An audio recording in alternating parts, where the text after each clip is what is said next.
Welcome to Ordinary Unsolved, where every day people vanish into extraordinary mysteries. If you're fascinated by unsolved cases and historical enigmas, you're in the right place. Subscribe for deep dives into the forgotten and the unexplained. 5 young men vanish in the mountains of Northern California in 1978.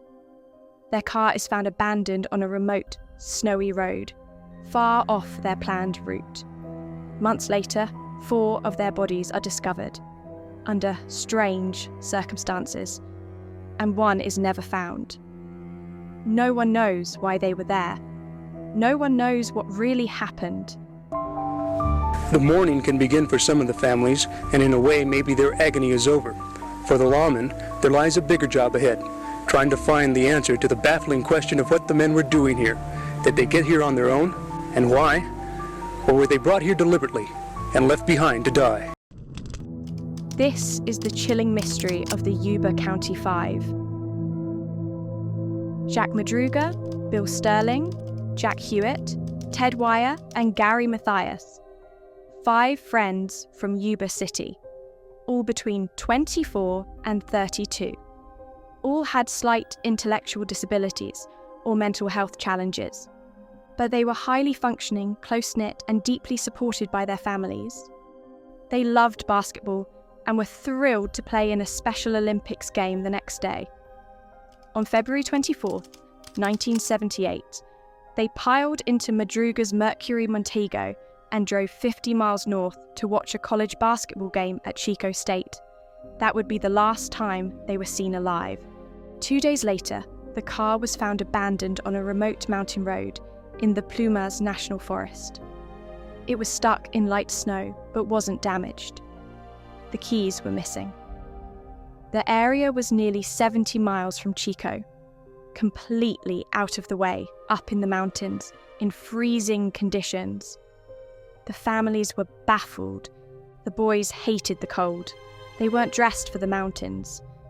Why were they there? Who took them there?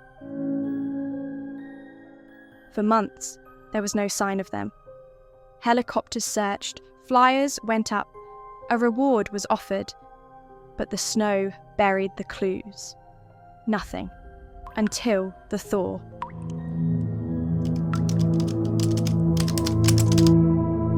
In June, a group of motorcyclists found a deserted Forest Service trailer 20 miles from the abandoned car.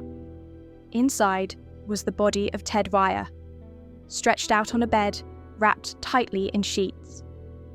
He had starved to death, despite being surrounded by food and heating materials. His beard was grown out. He had survived nearly 13 weeks.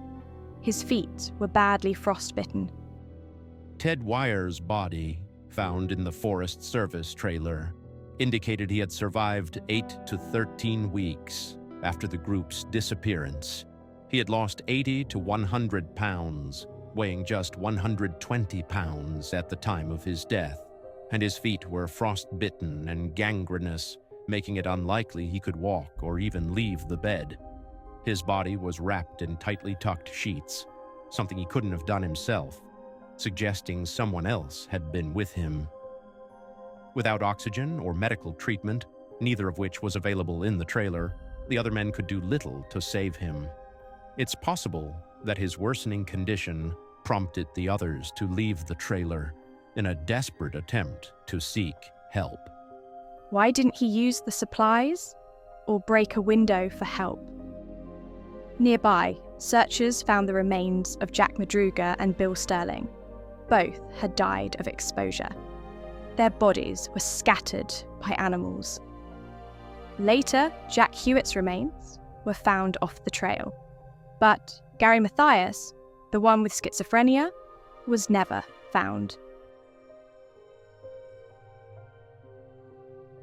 Inside the trailer were untouched rations, books, matches, even a full propane tank that could have provided heat.